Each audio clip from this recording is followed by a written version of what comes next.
Hey guys, tonight we begin with something that feels oddly familiar if you've ever peeked outside during a December windstorm and immediately regretted leaving your blanket.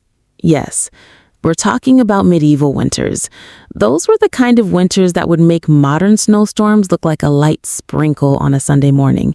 So dim your lights, get cozy, and let's slowly wander into the frostbitten, slightly depressing world of medieval Europe. Now, you might think, winter? That's just cold weather. But in the Middle Ages, cold weather was basically an invisible tyrant that ruled entire kingdoms. Crops failed, rivers froze, fires were inadequate, and everyone smelled like wet wool because indoor plumbing hadn't been invented yet. Of course, nobles had some heat because why not pile a dozen furs on top of themselves while peasants shivered in the corner? But even for royalty, winter was more of a grumpy roommate than a seasonal change. Let's float over to England in the early 13th century. Picture this. 1315 rolls around and the first snowflakes start to fall in late November. At first, people are like, oh, that's cute. Snow. We'll build some tiny castles and pretend it's magical. But then it doesn't stop. It just keeps falling. Crops are already struggling from wet summers, and now the winter lasts months longer than anyone expected. There's no supermarket to raid, no Amazon delivery promising warmth in 2 days. People starved. Horses starved. Even the cats, who probably judged everyone silently, had a rough time. By 1317, chroniclers noted that the winter had been relentless. Rivers froze so solidly that people could walk across them. You might think, great, a frozen adventure. But no.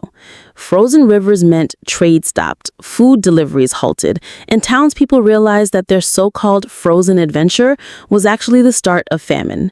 This period, known as the Great Famine, killed roughly 10 to 15% of the population in affected regions. It was a charming time to be alive, as long as you ignored the basic necessity of surviving. Let's slowly drift north to Scandinavia, where winters were even more dramatic because, surprise, the further north you go, the longer the night. Vikings might have seemed like hardy adventurers, but inside their long houses, they were still shivering, wrapped in wool and fur, counting the days until the sun finally returned in spring. They weren't inventing elaborate feasts for fun. It was mostly a stay-alive strategy. Their mead, however, did help with morale. Alcohol, after all, is historically underrated as a thermal blanket. Moving to France, the winters weren't just cold, they were socially punishing. Imagine being a young noble in Paris and having to wear multiple layers of brocade while your fingers slowly go numb. Indoor heating existed in castles, sort of. Fireplaces were nice for ambiance, but not terribly efficient at heating large stone halls. So nobles invented something called the night cloak, which was basically a wearable blanket. Elegant? Yes. Practical? Yes. Comfortable? Marginally. It was also a subtle way to look rich while barely surviving the cold because, apparently, fashion mattered even in frostbite. Now, one might ask, why were winters so much worse back then? Well, there's this thing historians call the Little Ice Age, which tends to stretch from the 14th to the 19th centuries. During this period, global temperatures dropped slightly, but just enough to ruin everyone's life. Crops matured poorly, winters lasted longer, and ice was not just a fancy garnish in a drink, it was a creeping menace. Think of it as Mother Nature's passive-aggressive way of reminding humans that, yes, you are entirely at my mercy. And it wasn't just the cold. Pre-modern societies were highly dependent on agriculture. A bad winter meant that the next year's harvest could be, let's say, underwhelming. Rye, wheat, oats, gone or nearly gone. People ate bark, weeds, and sometimes other unappetizing substitutes. This diet didn't improve morale, digestion, or social interactions. It's worth noting that medieval peasants didn't have supermarkets to complain to. Their only option was to wait for spring and hope that frost, famine, and rats hadn't reduced the family to skeletal whispers by then. Meanwhile, monarchs and nobles had their own set of winter woes. Castles were drafty, Tapestries helped, but not enough. Windows were small, mostly to prevent the arrows, and the glass was expensive, which meant the noble elite got a chilly glow from the firelight and a lot of damp stone walls. Some kings reportedly had up to 6 fireplaces in a single hall because why not? Still, they sometimes froze.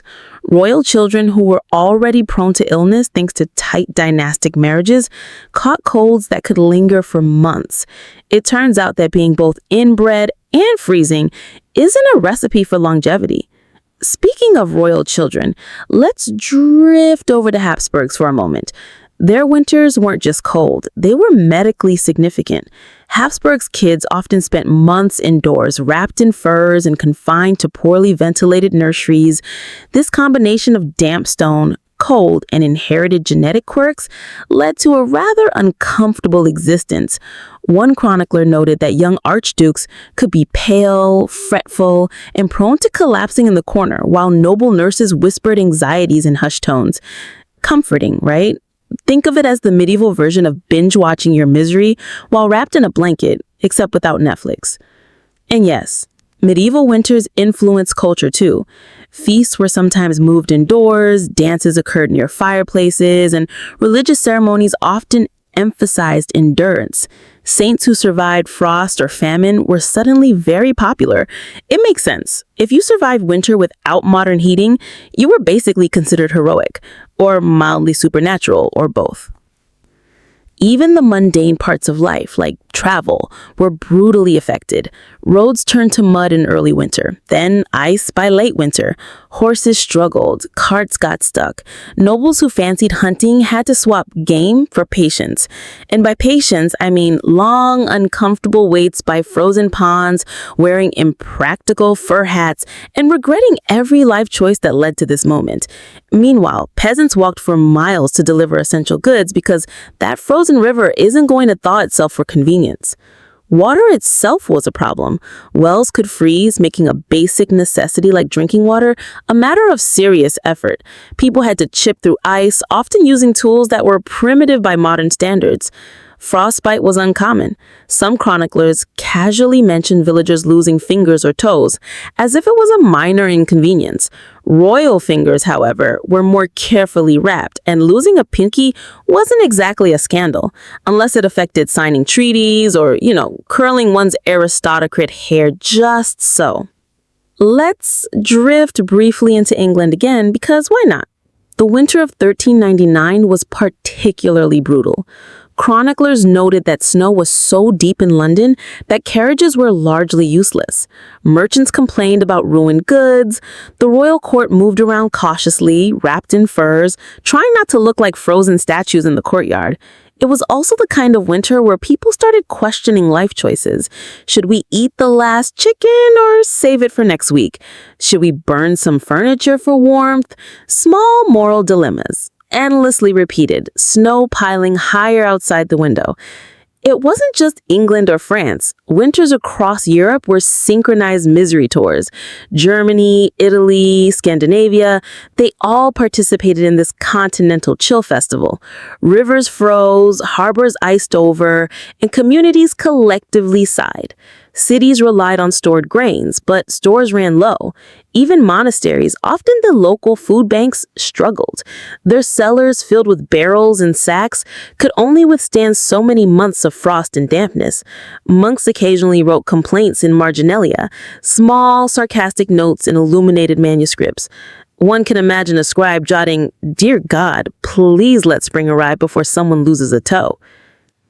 Interestingly, medieval winters influenced architecture too. Houses became lower, walls thicker, and chimneys taller. Castles were designed to trap heat or at least delay its escape. Windows were small and covered with shutters. Villagers, however, had mud and straw huts, which did little to fend off frost. Heat didn't travel upward in a comforting way. It mostly clung to the fireplace's immediate vicinity. So if you wanted warmth, you had to sit very close to the fire. Touching the fire was dangerous. Moving away meant near instant freezing.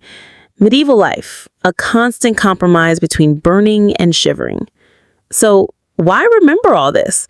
Well, besides the gentle moral that life was harder back then, understanding medieval winters gives context to historical behavior. Crop failures, famines, inbreeding, and dynastic squabbles were all intensified by environmental pressures. People weren't evil, lazy, or particularly dramatic. They were often just frozen. Their complaints, their quirks, their odd habits make more sense when you picture them wrapped in damp wool, watching frost creep across a stone wall, wondering if this winter would ever end. Let's linger on that image for a moment. A noble family, 6 children, 3 fireplaces, furs covering every surface, yet still shivering. Outside, peasants scuttle along icy roads carrying whatever food they can find. The rivers are frozen, the snow piles higher than the horse-drawn carts, and somewhere in a monastery, a monk sighs and jots, "Dear God, please let's bring a ride before someone loses a toe." And so, the stage is set.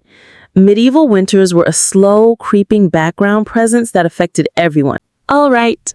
Let's drift a little closer to the hearths of Europe's royals, where winters weren't just cold, they were socially and emotionally complicated. You see, nobles didn't just deal with frostbite and empty larders. They had dynasties to maintain, marriages to orchestrate, and the occasional minor scandal, all while wrapped in layers of fur that could double as a small tent. So settle in, breathe slowly, and imagine a castle hallway lined with portraits of ancestors who were equally pale and miserable. Let's begin in France with Charles VI, sometimes affectionately called Charles the Well-Beloved, and sometimes more accurately, Charles the Occasionally Insane. Charles was king in the late 14th century, a period that coincided with some notably harsh winters. The man had a habit of wandering his palace in nothing but his underclothes, convinced he was made of glass. Naturally, this didn't help him survive the cold. Courtiers would follow him, wrapped in furs, pretending to be helpful while quietly questioning all their life choices. Charles's winters were a mix of mild terror and aristocratic inconvenience. He had a court that relied heavily on ceremonial heating, meaning fireplaces in nearly every room. But it still wasn't enough for someone who occasionally believed he was transparent. Advisors would try to coax him into wearing more clothes, but Charles, convinced that warmth might somehow shatter him, refused. Historians note that these winter walks in minimal attire likely contributed to frequent bouts of illness. Yet, he survived, because as in many cases, nobles had access to slightly better food and heat than the peasants outside the castle walls. Meanwhile, in England, Richard II was also contending with frosty winters. Richard had a fondness for elaborate clothing, which included multiple velvet layers, silk undergarments, and, because why not, some questionable furs that smelled faintly of mothballs. This might seem cozy, but England's 14th century winters were not forgiving. Even with all that fabric, chroniclers mention that Richard shivered through feasts, hunched over banquet tables, and occasionally ate his soup purely to warm his hands. Imagine a medieval influencer, except instead of Instagram likes, he got snowdrifts and frozen ale. Royal children, of course, had it worse. In castles across Europe, nurseries were poorly heated. The damp stone floors and drafty windows meant that tiny aristocrats spent most of their early years in what we might call a controlled hypothermia. Habsburg kids in particular were notorious for their pale, slightly sickly appearance. They were fed carefully measured diets intended to maintain status, but often these meals were insufficient for actual growth or warmth. Nurses bundled them in furs and wool, but even then, frostbite and colds were common. Imagine a toddler swaddled like a mummy, quietly judging life while the wind howls outside. Let's float over to Scandinavia, where winters could be particularly oppressive. Norwegian kings, for example, lived in long wooden halls that were drafty despite their size. Fire pits provided some heat, but smoke filled the air, making eyes water and noses run. Royal children were confined near the hearth, sometimes for hours, to avoid the cold seeping through the wooden walls. Yet even that precaution wasn't foolproof. Chroniclers describe young princes coughing and sneezing through long winters, occasionally moaning about the damp smell of frozen wood. Italy had a slightly milder climate, but northern cities like Milan and Florence still experienced harsh winters. The Visconti family of Milan is particularly memorable. Their residences were grand, with tall ceilings and stone floors that radiated cold more efficiently than any fireplace could counteract. They had servants and elaborate heating arrangements, but the combination of marble, stone, and drafty corridors meant that even the wealthiest nobles spent significant portions of winter hunched in corners, trying to preserve body heat. Again, fashion mattered. Layers of brocade and velvet were less about warmth than appearances, but they did provide some insulation. Now, here's an ironic twist. While nobles suffered from cold, they also suffered socially from their attempts to appear unaffected by it. Wearing 6 layers of fur and velvet was an impressive visual statement, but it limited movement. Dancing, hunting, and even walking down a hallway became slightly absurd exercises in balance and endurance. One court chronicler dryly noted that visiting nobles looked like mobile, colorful icebergs, which, if you imagine it slowly, is both true and mildly hilarious. Winter also affected royal diets. Fresh food was scarce. Fish was often relied upon, particularly in Northern Europe. Salted meats were a staple, but salt was expensive and difficult to store properly in freezing conditions. Vegetables? Mostly root crops that could survive in cold storage or cellars. Fruits were rare, and imported delicacies were often ruined by storms or frozen transport. So while nobles were relatively comfortable, they still endured a repetitive, slightly depressing menu. Chroniclers sometimes noted that kings and queens complained about the tedium of winter fare, which is perhaps one of the first recorded examples of mild culinary whining in history. Meanwhile, peasants outside the castle walls had a less varied diet, consisting largely of gruel, dried legumes, and whatever could be scavenged. Frozen rivers meant limited fishing. Snow-covered fields meant no fresh vegetables. It wasn't unusual for communities to rely on stored grains that had been harvested the previous year, and sometimes, if storage conditions were poor, partially ruined by moisture or mold. Famine and winter hardship often coincided, making survival a daily negotiation with frost, hunger, and misfortune. Let's return briefly to royal eccentricities. Charles VI wasn't the only king with unusual winter habits.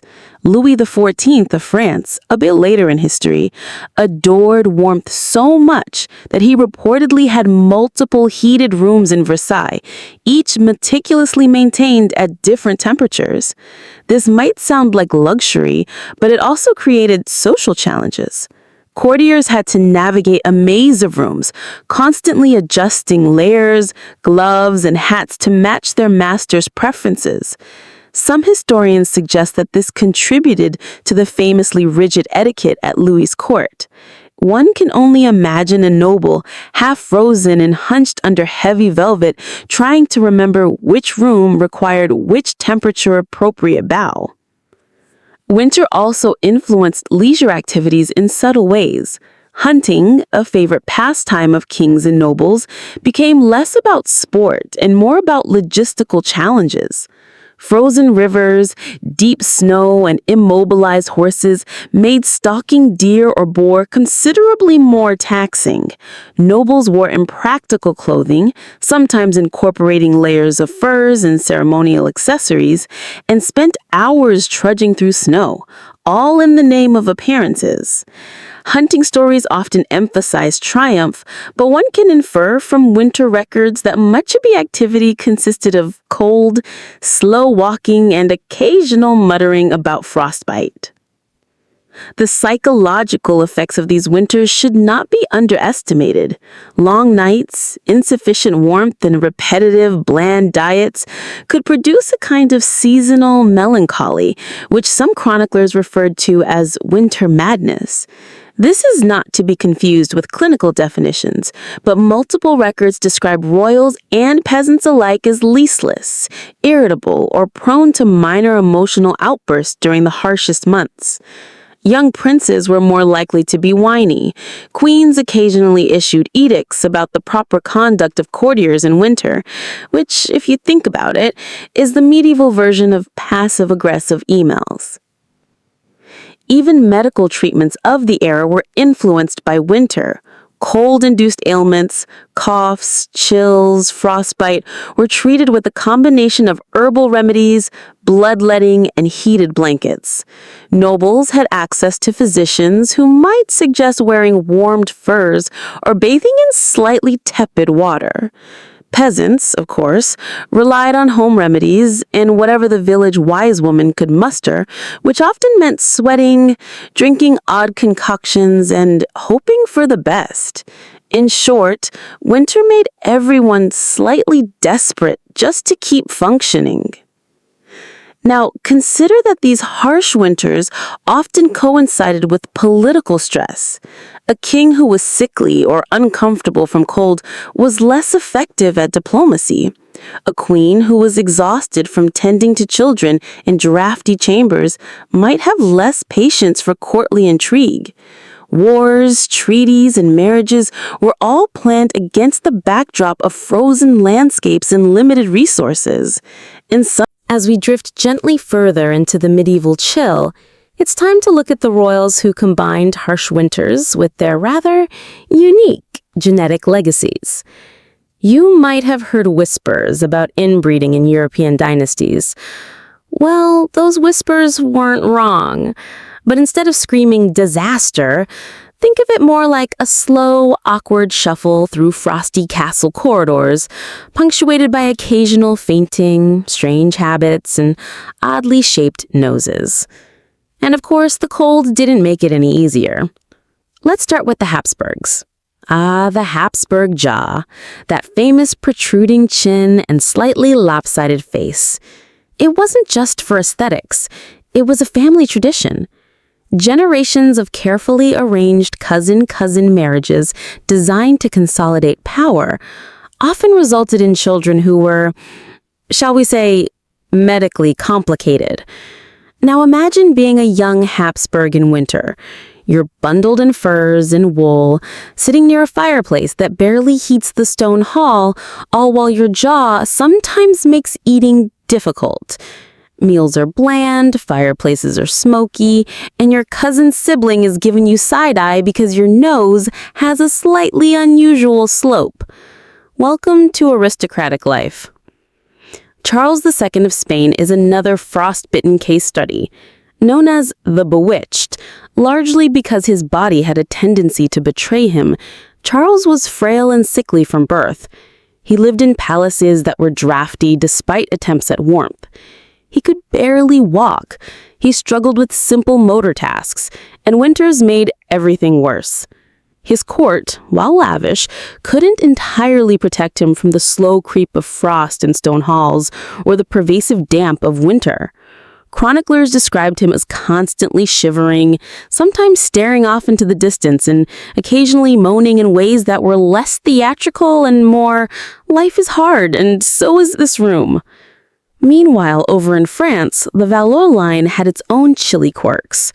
Louis XII, although better known for later marriages, spent childhood winters wrapped in furs, surviving the kind of cold that made even the bravest courtiers reconsider their career choices.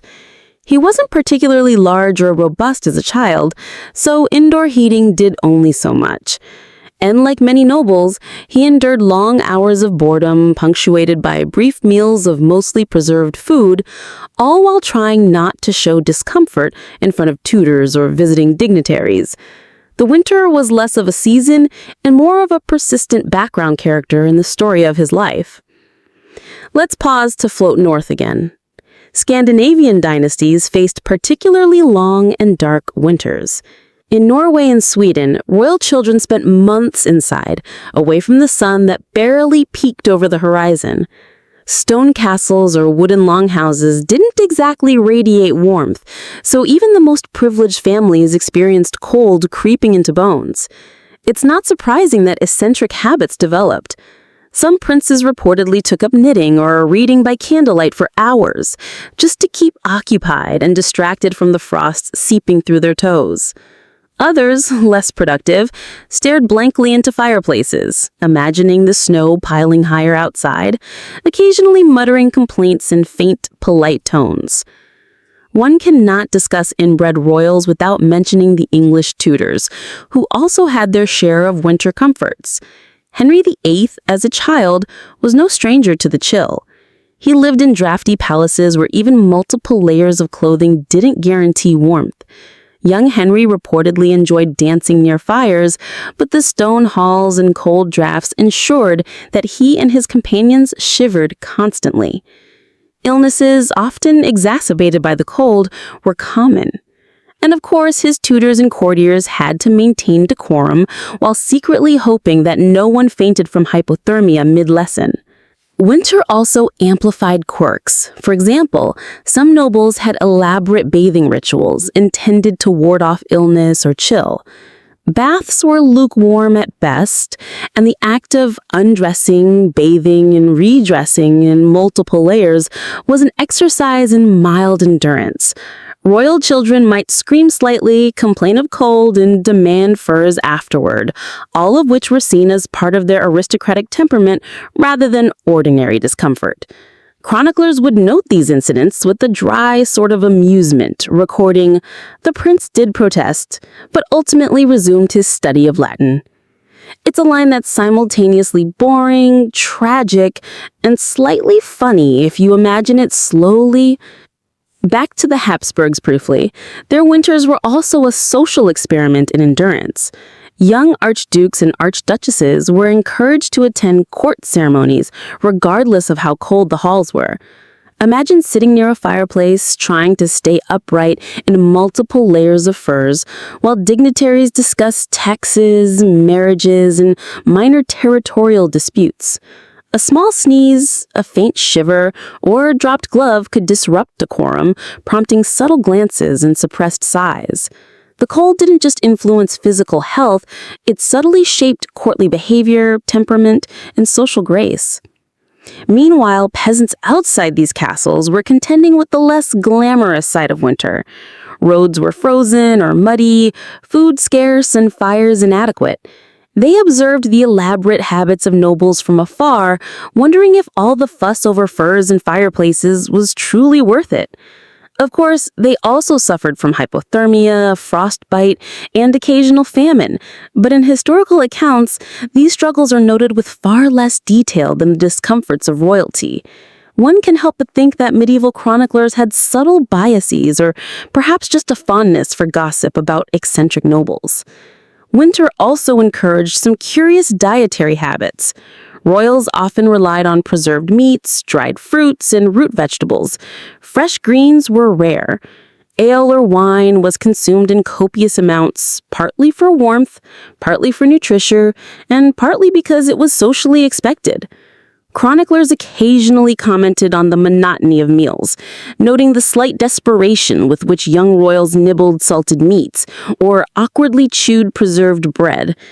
One can picture a young prince, jaw slightly askew from inbreeding, silently judging the turnips before him while snow piles higher outside the window.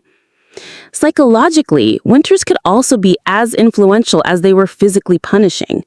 Long nights, limited light, and repetitive routines encouraged introspection, irritability, or mild melancholy. Court poets and chroniclers sometimes describe royals pacing drafty halls, staring into fireplaces, or composing tedious poems about snow and frost. These behaviors were neither alarming nor dramatic. They were simply adaptations to living in cold, repetitive conditions with minimal entertainment. Interestingly, winter also reinforced social hierarchies. Nobles had access to warmth, preserved food, and multiple layers of clothing. Peasants relied on shared stoves, thin blankets, and whatever sustenance they could grow or trade. But even nobles were not immune to winter's slew grinding effects. Faint shivers, persistent colds, and the occasional melancholy mood reminded everyone, regardless of status, that frost was an equal opportunity nuisance. Let's drift briefly to Portugal. Royal households there enjoyed milder winters than in Northern Europe, but cold still mattered. Palaces were built with thick stone walls that retained dampness, making indoor air chilly even on sunny days. Young royals often spent hours sitting near fires, reading or embroidering, all while trying to suppress complaints. Chroniclers sometimes note their mild whining, carefully framed as noble temperament, rather than discomfort. These seemingly mundane details paint a clear picture. Winter subtly shaped personalities, habits, and social behaviors across Europe. Finally, consider the long-term effects.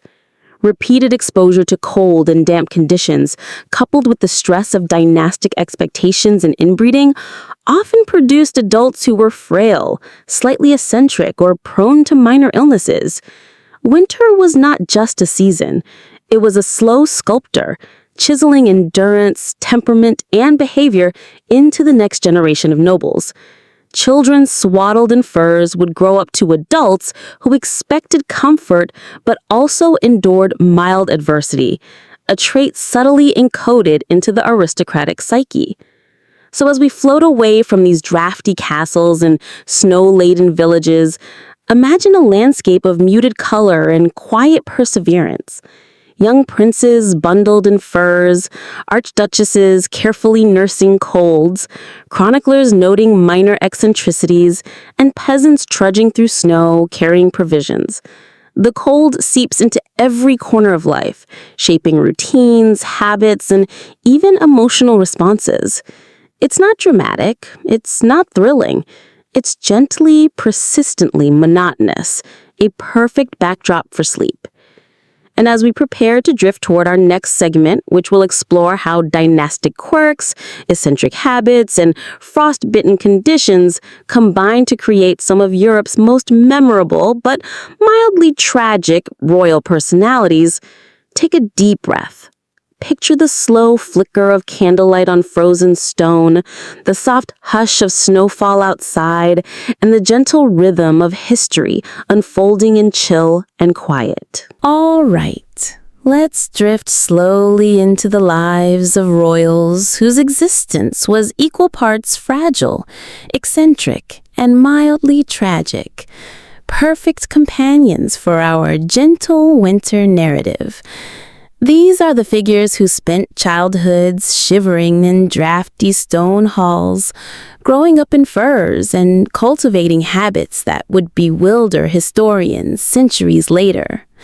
Settle back, breathe slowly, and picture endless corridors lined with portraits of forebears who also endured frost, boredom, and mild existential dissatisfaction.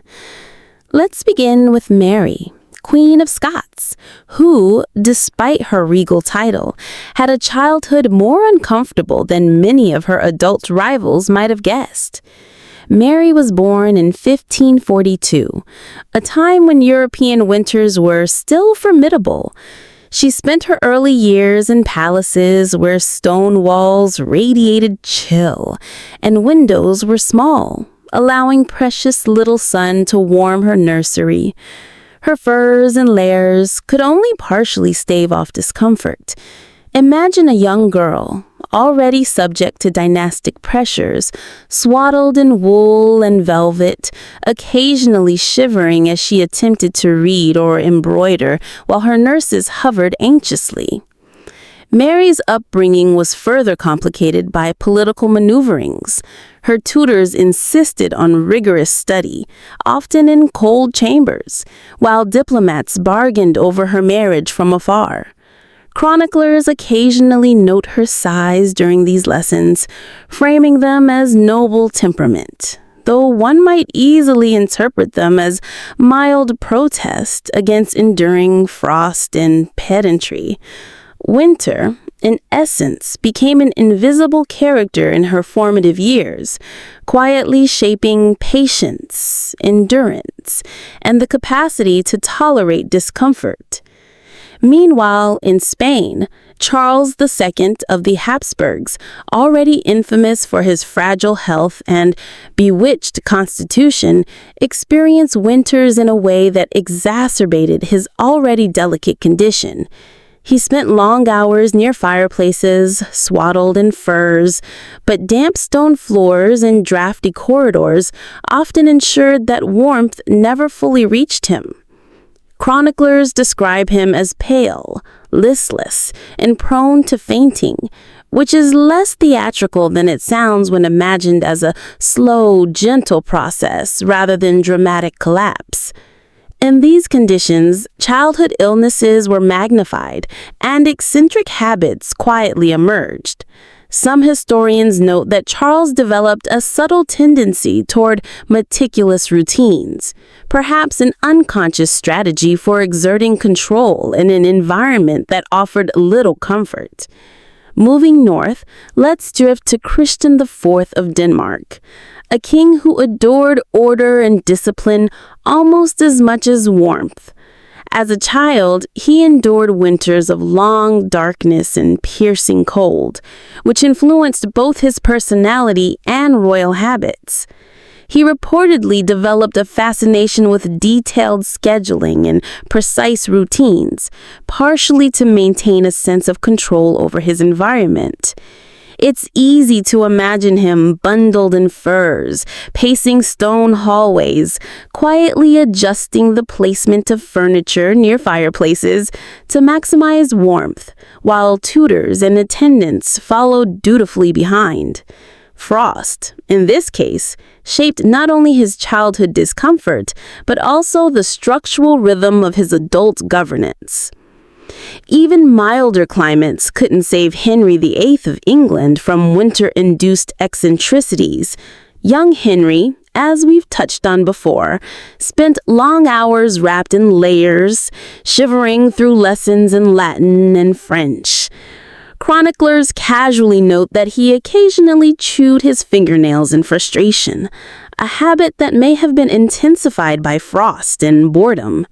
His tutors, careful not to appear annoyed, quietly cataloged minor complaints while observing the effects of winter on concentration and temperament. One can picture a young prince, surrounded by vellum, quills, and pale sunlight, quietly enduring the monotony of cold. Of course, not all royal quirks were subtle.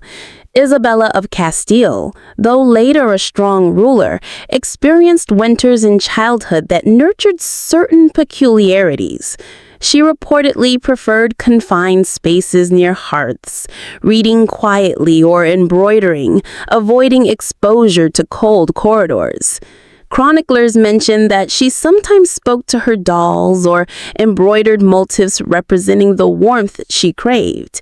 These habits were mildly eccentric, yet entirely understandable given months of frost, limited sunlight, and drafty palaces. It seems that winters subtly encourage introspection, patience, and an appreciation for domestic warmth, qualities that influenced her later decisions as queen. Let's drift eastward to the Russian courts, where winters were long and merciless. Ivan IV, later known as Ivan the Terrible, experienced childhood winters that were harsh by any measure. Palaces had fireplaces, but Russian winters were long enough to make even these insufficient. Young Ivan reportedly developed both a fascination with order and a tolerance for discomfort, pacing drafty halls for hours. Chroniclers suggest that his early exposure to frost, combined with strict tutoring and isolation, contributed to behaviors later interpreted as eccentric or severe. Frost, it seems, was both teacher and a subtle sculptor of personality. Meanwhile, children of minor nobility across Europe endured similar, if not less documented conditions. Drafty halls, wet wool, and repetitive diets created an environment of slow, pervasive discomfort. Even indoor games were constrained by cold. Lessons were conducted near fireplaces, but warmth never fully extended far. Play, study, and rest were all tinged with frost-induced monotony. Chroniclers occasionally noted minor complaints, framing them as temperaments rather than inconvenience, an interesting window into aristocratic perception of discomfort. Winter also encouraged curious rituals. Nobles and royals alike developed routines intended to maintain warmth or stave off illness. Some practiced slow walks near fireplaces, occasionally adjusting furs. Others timed meals and drinks meticulously, consuming warm broths, wine, or ale to maintain internal heat. Bathing habits were adapted. Brief, lukewarm baths, followed by rapid swaddling in furs. It's easy to picture these routines as slightly obsessive, but when you imagine months of cold, drafty stone, and minimal sunlight, they start to make sense. Food scarcity in winter compounded these minor eccentricities. While nobles had access to preserved meats, dried fruits, and root vegetables, fresh produce was rare. Meals were repetitive, and the monotony contributed to subtle irritability or withdrawal.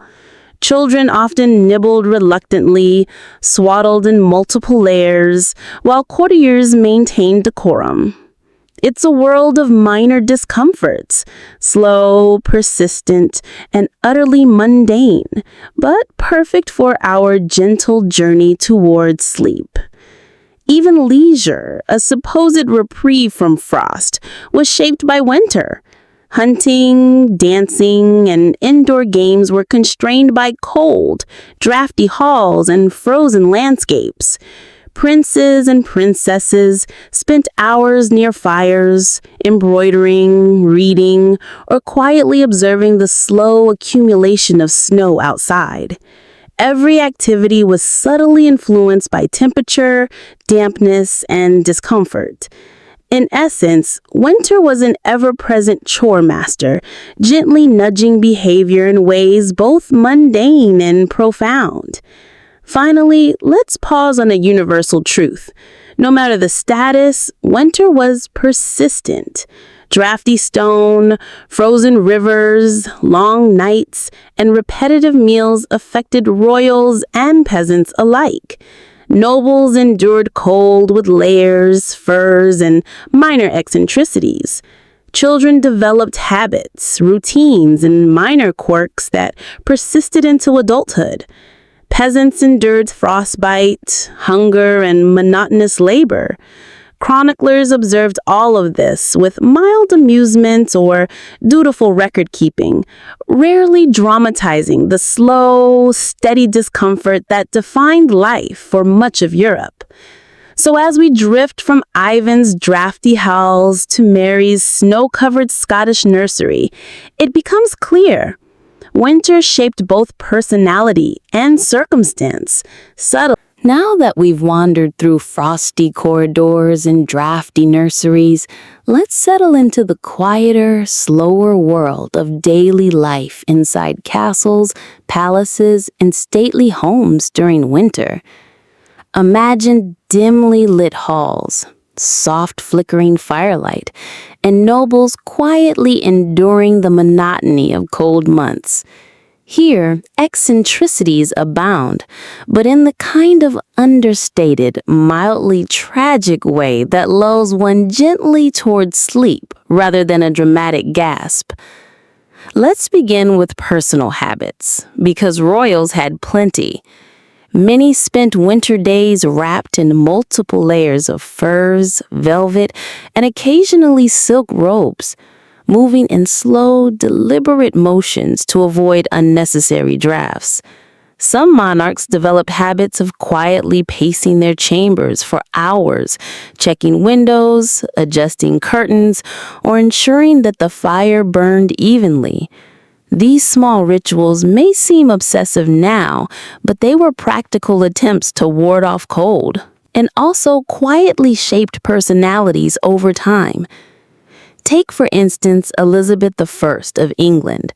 She had a habit of fidgeting with her clothing, adjusting layers, or checking the placement of her gloves and sleeves.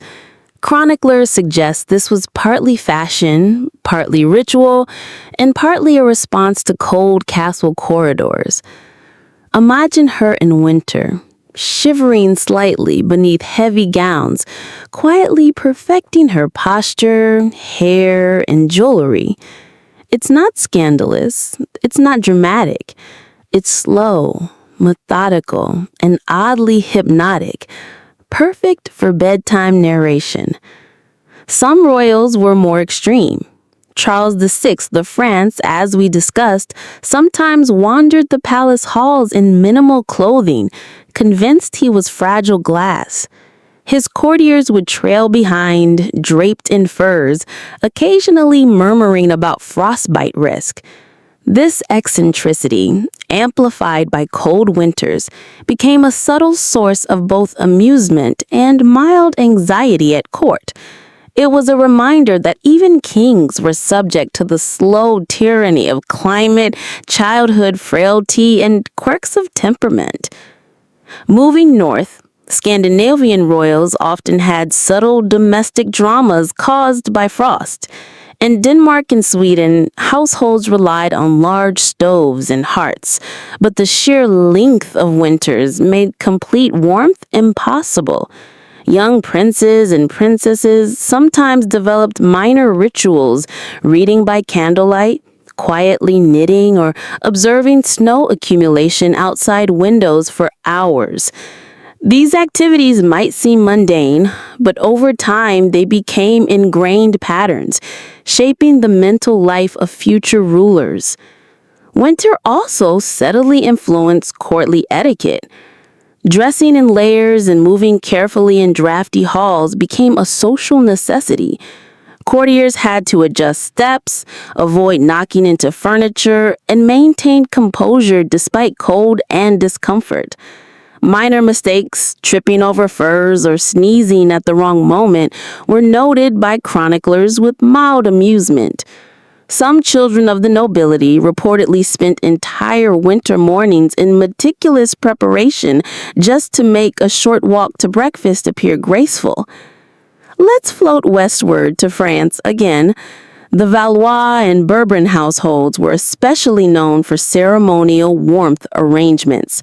Fireplaces, braziers, and heated rooms were strategically placed to protect the most important royals. Yet this didn't prevent minor domestic disasters. Children were sometimes sent to nap near a fireplace and woke hours later to find their fur wraps slightly displaced, causing a mild shiver that was noted in household records. Meals were similarly controlled. Temperature of broths, placement of plates, and timing of courses were all recorded meticulously, largely to avoid any discomfort, and largely failing because stone walls are stubbornly cold. Italy, though warmer in climate, had its own slow domestic quirks. Milanese and Florentine courts of the 15th and 16th centuries often reported that young royals spent hours arranging furs, adjusting seating near fireplaces, and quietly observing servants to ensure comfort. Chroniclers sometimes describe these activities in painstaking detail, which today reads like a list of tiny, perfectly dull domestic catastrophes. Faintly amusing, mildly tragic, and entirely sleep-inducing. Food scarcity and monotony further shaped domestic life. Even nobles' palates were limited during harsh winters. Salted meats, root vegetables, and dried fruits dominated meals. Wine or ale was consumed regularly, partly for warmth. Children occasionally protested, nibbling at food while observing snow piling outside windows. Courtiers quietly adjusted placements of dishes, warmed plates, and monitored reactions. Chroniclers framed complaints as temperament rather than discomfort, adding layers of social subtlety to otherwise mundane experiences. Let's drift over to England for a subtle example of winter eccentricity. The young Tudors, as previously mentioned, endured frigid palaces and repetitive meals. Some children developed habits of tapping quills in a specific rhythm, quietly pacing or rehearsing polite expressions while observing the snow. Tutors documented these behaviors meticulously, not because they were alarming, but because they were mildly unusual, persistent, and perhaps slightly tedious. Imagine a slow, quiet procession of minor habits forming the bedrock of aristocratic childhood. Eccentricities weren't limited to personal rituals. Royals occasionally imposed strange restrictions on household staff during winter. Certain chambers had temperature rules, chairs had to be placed precisely near fireplaces, and even window curtains were adjusted minute by minute. Small infractions could result in subtle disapproval or silent sighs. Chroniclers documented these incidents with understated amusement. The daily monotony of drafty halls, shivering children, and precise social rules created a tapestry of minor tensions perfectly suited for gentle historical narration. Winter also shaped leisure. Dancing was restricted to halls that could be adequately warmed. Hunting often required careful planning around frozen rivers and snow-laden forests. Music, embroidery, and reading became the default modes of passing time. The slow rhythm of these activities encouraged both patience and minor eccentricity. Young nobles might insist on precise candlelight placement or meticulously folded furs while completing a seemingly trivial task. Over decades, these habits became part of the social fabric of European courts. Even minor health complaints were amplified in winter. Frostbite, mild colds, and chronic shivering encouraged quiet coping strategies. Hot drinks, careful layering, and slow walks near fires became essential. Courtiers, tutors, and nurses quietly monitored every movement. A sneeze or misplaced glove was noted, not for drama, but for protocol. In effect, the winter acted as an invisible director of domestic life, orchestrating small routines and shaping minor eccentricities over months and generations. And so, as we drift through these frost-laden halls and gently observe minor aristocratic eccentricities, the pattern becomes clear. Winter shaped life in subtle, persistent ways. Personal habits, domestic routines, minor complaints, and slightly absurd rituals were all influenced by the slow creep of cold. There's no drama, no shouting, no sudden surprises, just gentle, persistent discomfort, meticulously documented and quietly endured. Imagine a child adjusting furs by a flickering fire, a young prince pacing stone corridors, a princess quietly observing snowfall, and courtiers moving with calculated grace to avoid drafts. Picture repetitive meals, precise seating, and slow, minor domestic dramas unfolding over long winters. It's mundane, monotonous, and entirely hypnotic, the perfect setting for sleep. As we continue our gentle glide through history, Let's linger on the subtle tragedies and eccentricities that winters seem to amplify in royal households. Not dramatic disasters, not bloody conflicts, just slow, persistent discomfort, quirky habits, and the quiet shaping of dynastic pressures. Picture long stone corridors, cold drafts slipping under doors, and children bundled in furs, quietly enduring the monotony of frost, while their futures are quietly dictated by family and circumstance. Take, for instance, Mary Tudor, sister of Henry VIII, known as Bloody Mary in later life, though as a child her story was far less terrifying. Born into a drafty English palace, she spent winter days swaddled in furs, studying languages, religion, and etiquette under the supervision of tutors.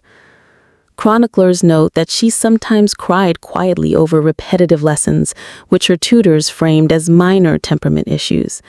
But one can imagine the cold stone halls and long dark nights contributing to a sense of monotony, shaping a personality that later became precise, cautious, and perhaps slightly austere.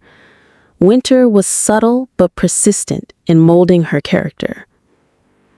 Meanwhile, in Spain, Philip II, future king and famously austere ruler, endured childhood winters in palaces where fireplaces provided only partial relief. Chroniclers describe him as quiet, contemplative, and mildly melancholic, traits likely influenced by months of limited sunlight, cold air, and repetitive meals. He spent hours observing household routines, perhaps practicing the patience necessary to survive frost and family politics alike. His later rigid temperament can be traced, in small part, to these long, slow winters that quietly trained endurance and attentiveness. Over in France, Louis XIV, though known as the Sun King, experienced winters in his youth that were anything but sunny. Drafty chambers, cold stone floors, and endless ceremonial obligations encouraged subtle eccentricities. Young Louis reportedly developed meticulous habits, adjusting furs, inspecting fireplaces, and timing meals carefully to avoid discomfort. Chroniclers describe him pacing slowly near fires, quietly observing courtiers, and occasionally sighing in ways that are almost imperceptible but well documented. Frost, it seems, cultivated both precision and mild obsession. Let's pause to consider minor but persistent tragedies. Child mortality in royal households was not unusual, even among the privileged. Harsh winters exacerbated illnesses, limited mobility, and intensified frailties caused by inbreeding. Infants swaddled in furs still succumbed to cold or minor ailments. Chroniclers recorded these events in a detached tone. The prince passed quietly during winter. The queen observed in sorrow. The phrasing is understated, but the underlying reality is gently tragic. Winter was an invisible companion to loss, shaping the emotional landscape of royals and courtiers alike. Meanwhile, in Scandinavian courts, faced winters that were both long and psychologically persistent. Children of royalty spent months inside, sometimes with minimal sunlight. Small eccentricities developed, pacing near fireplaces, repeatedly arranging furs, silently humming or reading aloud to stave off boredom.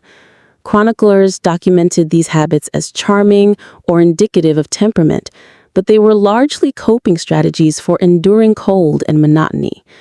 One can imagine the cold, repetitive rhythm of daily life, punctuated by frost seeping through stone walls.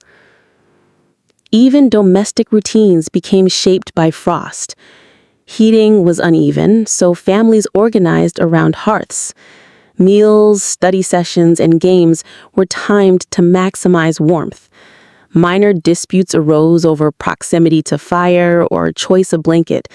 Children occasionally grumbled or whined, but any overt complaint was framed as temperament rather than practical discomfort. Chroniclers dutifully noted each minor incident, giving historians today a slow, hypnotic view of domestic life shaped by cold. Let's drift to Italy, where northern courts of Milan and Florence reported subtle winter eccentricities in young royals.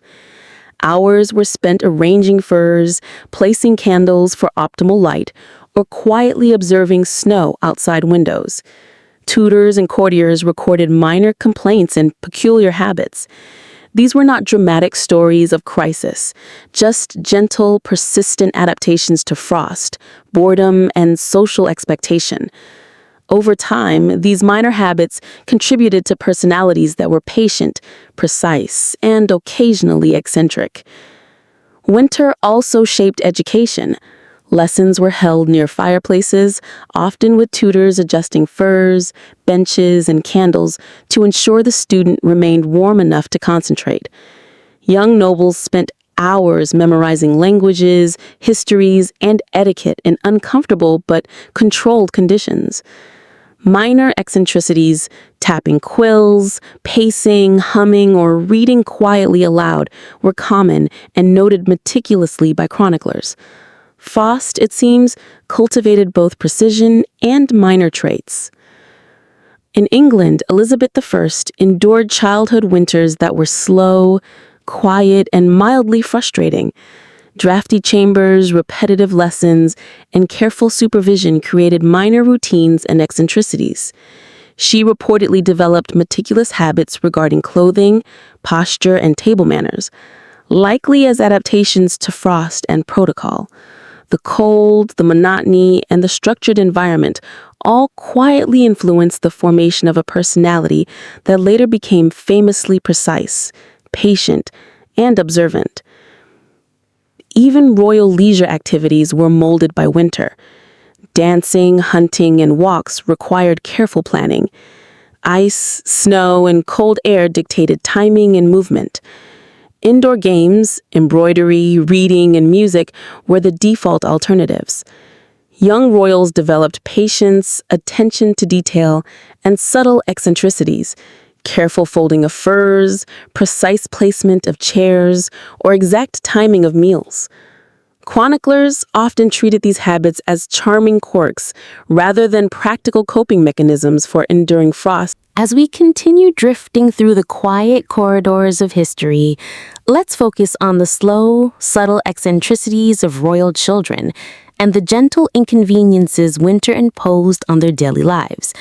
Nothing dramatic, nothing sudden, just long, mildly tragic routines and minor frost-induced frustrations that shaped personalities over years. Picture flickering candlelight, stone walls, and the faint hush of snow outside. Perfect conditions for sleep. Take Louis XIII of France, who spent childhood winters bundled in multiple layers of velvet and furs. Chroniclers describe him pacing near fireplaces, quietly adjusting clothing, or occasionally staring at the snow piling outside palace windows.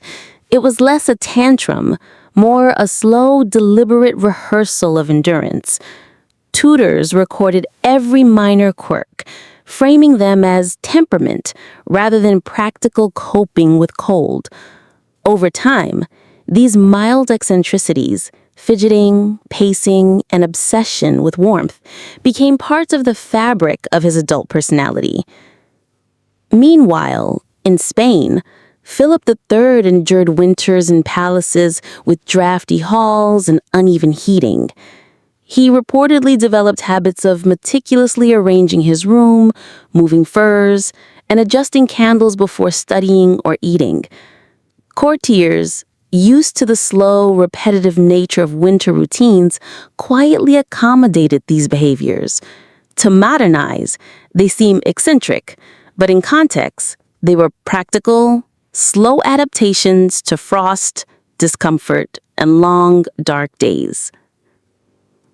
Over in England, Edward VI, heir to Henry VIII, had winters that fostered subtle quirks and precise routines.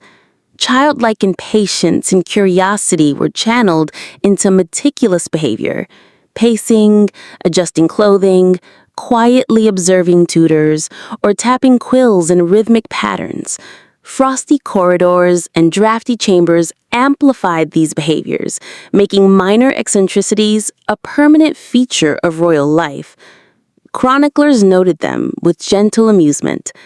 The prince adjusted his sleeves thrice before commencing Latin lessons, reads almost like a lullaby of monotony. Scandinavian children were similarly shaped by winter.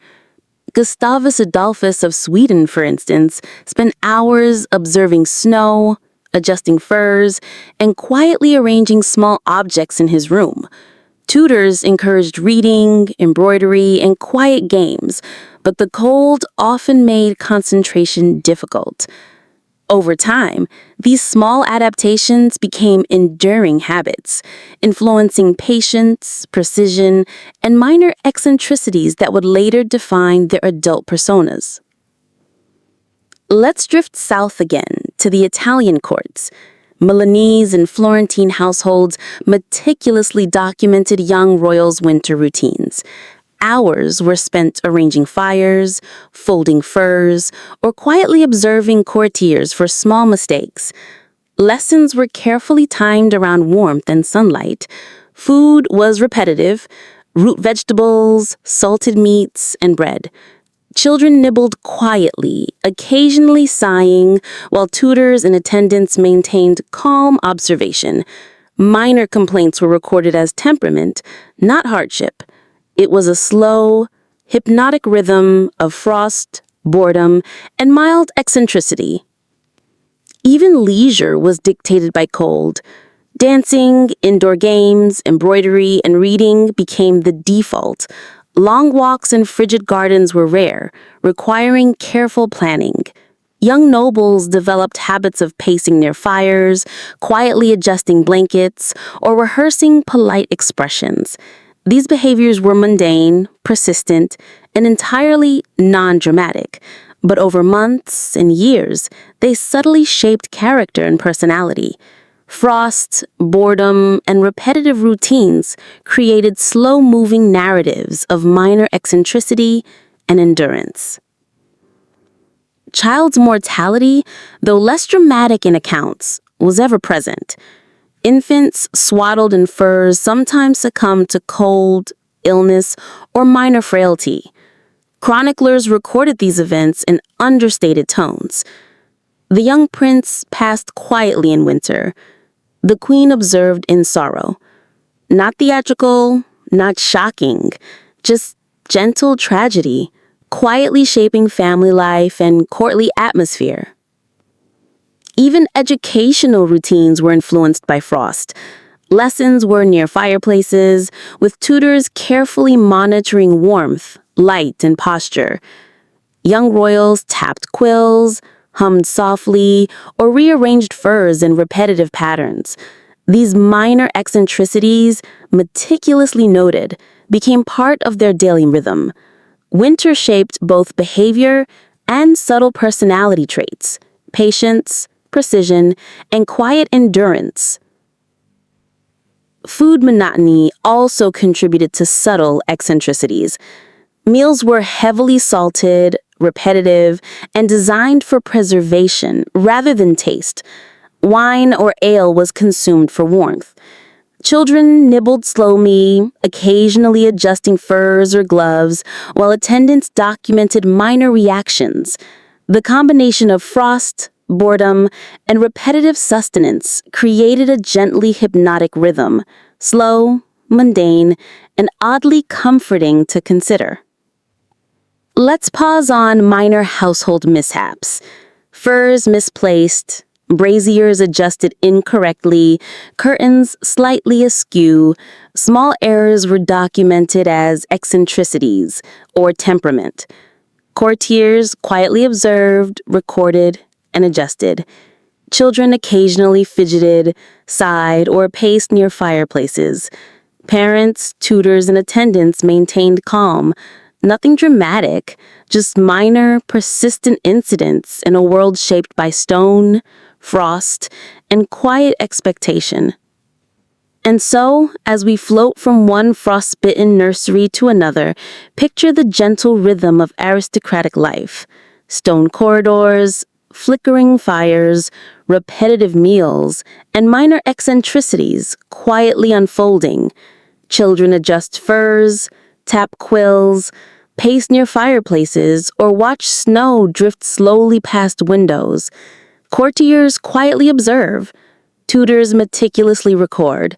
Frost shapes habits, endurance, and personality over months and years. There is no drama, only slow, persistent monotony, perfect for sleep. As we continue drifting through history, it's time to observe the slow evolution of childhood frost-induced habits into the adult eccentricities of European royals. These are not shocking tales of war or scandal. Instead, they are the gentle unfolding of routines, quirks, and temperaments, shaped by long winters, drafty halls, and dynastic expectations. Picture palaces with stone walls, flickering fires, and royals quietly navigating life with habits formed decades earlier. Take Louis XIV of France, who, though known later as the Sun King, carried subtle echoes of his childhood chilliness into adulthood. He maintained meticulous routines around heating, timing of meals, and placement of furniture. Frosty corridors of his youth left him with an almost obsessive need to control warmth and comfort. Chroniclers noted his insistence on small details: candles perfectly aligned, hearths at precise temperatures, and blankets arranged just so. It's not dramatic, it's quiet, persistent, and entirely hypnotic in its precision. Meanwhile, in Spain, Philip II exhibited similar adult eccentricities. His childhood spent pacing drafty halls and adjusting furs became adult habits of careful observation and attention to minutiae. He organized palaces with remarkable precision, monitored daily routines, and meticulously managed winter warmth. Courtiers adapted to his habits, ensuring that no blanket was misplaced, no fire unlit, and no meal served at an inconvenient temperature. Minor eccentricities quietly reinforced authority, shaped personality, and created a slow rhythm in palace life. Over in England, Elizabeth I developed her adult temperament from years of winter-induced discipline. Drafty palaces, repetitive lessons, and meticulous routines during childhood contributed to a queen who valued observation, precision, and control. She reportedly maintained strict timing for meetings, carefully arranged chambers, and monitored her courtiers' behavior with subtle attention. Frost, boredom, and minor discomfort shaped a personality both patient and subtly exacting. Imagine her pacing a warm chamber, observing courtiers adjusting furs, and silently noting their small errors. A hypnotic rhythm of quiet authority. Even in Scandinavia, adult monarchs exhibited eccentricities rooted in childhood frost. Gustavus Adolphus of Sweden retained habits of pacing near fires, observing snow, and quietly ensuring comfort and order in daily routines. These behaviors, subtle and repetitive, created the steady rhythm of court life. Frost shaped both endurance and attention to detail, resulting in personalities comfortable with long periods of monotony, slow observation, and gentle ritual. Italy, too, had its share of mild adult eccentricities. Milanese and Florentine rulers developed habits of precise household management, careful attention to warmth, and meticulous timing of meals and routines. Courtiers quietly accommodated these behaviors, understanding them as part of aristocratic temperament shaped by drafty chambers and long, repetitive winters. Hours spent arranging fires, adjusting furs, or monitoring indoor temperatures translated into subtle, enduring adult patterns. Let's pause to note minor domestic habits carried into adulthood. Royals adjusted furniture near fireplaces, arranged blankets and furs with care, and insisted on careful timing of meals and lessons. These routines were slow, gentle, and often unnoticed by outsiders, yet they quietly structured court life. Frosty winters were invisible architects, shaping behavior, endurance, and temperament over decades. Food and warmth remained central to adult routines. Even kings and queens maintained careful attention to the temperature of meals, placement of hot dishes, and strategic use of fireplaces.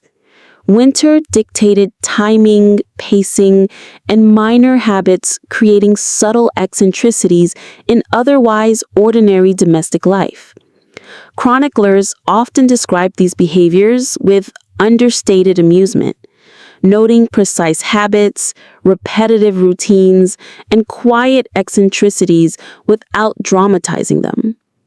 Child mortality and frailty also influenced adult behavior.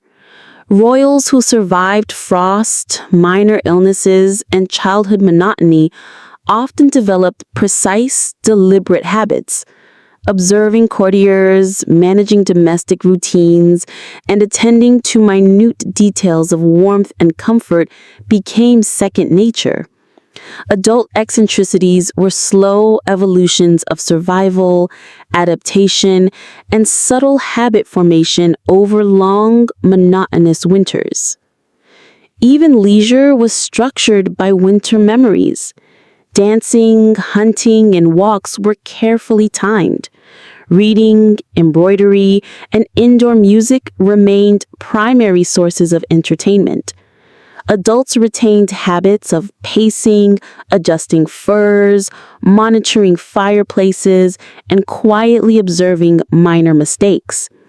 These behaviors, born of frost and boredom, became part of the aristocratic social fabric. Minor health concerns persisted. Frostbite, colds, and delicate constitutions encouraged routines around warmth, diet, and pacing.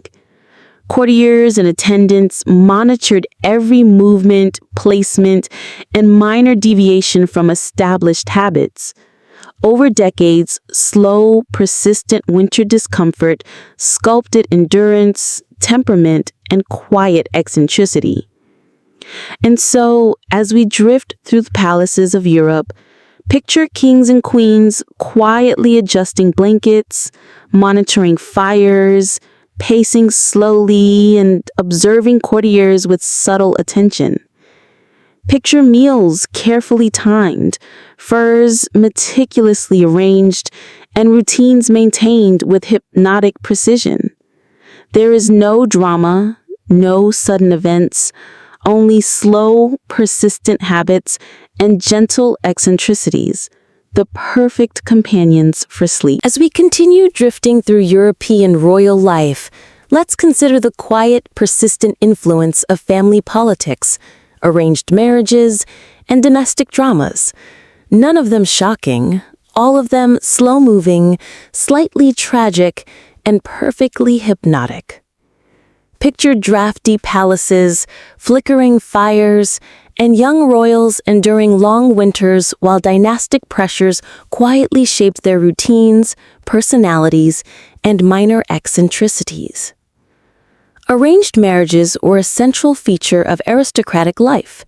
Young royals spent hours in chilly chambers learning decorum, conversation skills, and the art of polite smiles.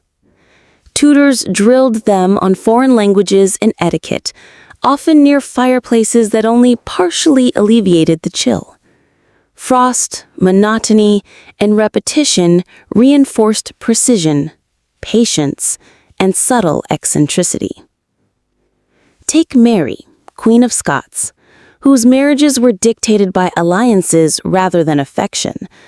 Childhood winters spent swaddled in furs and enduring long lessons likely contributed to her patience and quiet endurance, traits necessary for surviving years of politically arranged partnerships. She reportedly developed minor habits of pacing near fires, quietly observing courtiers, and rehearsing polite responses to hypothetical questions about future husbands. It's not dramatic, but slow, persistent, and slightly hypnotic. Over in Spain, Philip II faced similar pressures. Arranged marriages were tools of diplomacy, and young Philip endured repetitive lessons, drafty corridors, and meticulous observation of courtiers. Frost shaped his careful, deliberate habits, influencing adult eccentricities such as precise meal timing, attention to domestic warmth, and methodical supervision of palaces. Even minor complaints about cold or food were recorded meticulously, reinforcing a slow rhythm of compliance and minor domestic drama. England, too, had its share of gentle domestic tensions. Elizabeth I avoided marriage, but her youth was dominated by careful observation, lessons, and the quiet negotiation of courtly relationships. Drafty halls and repetitive winter routines nurtured patience, meticulousness, and subtle eccentricities. Pacing near fireplaces, quietly assessing servants, and maintaining precise control over her immediate environment. Frost influenced more than comfort. It shaped her approach to family politics and social expectations. Scandinavian courts had arranged marriages that were equally mundane but persistent in effect.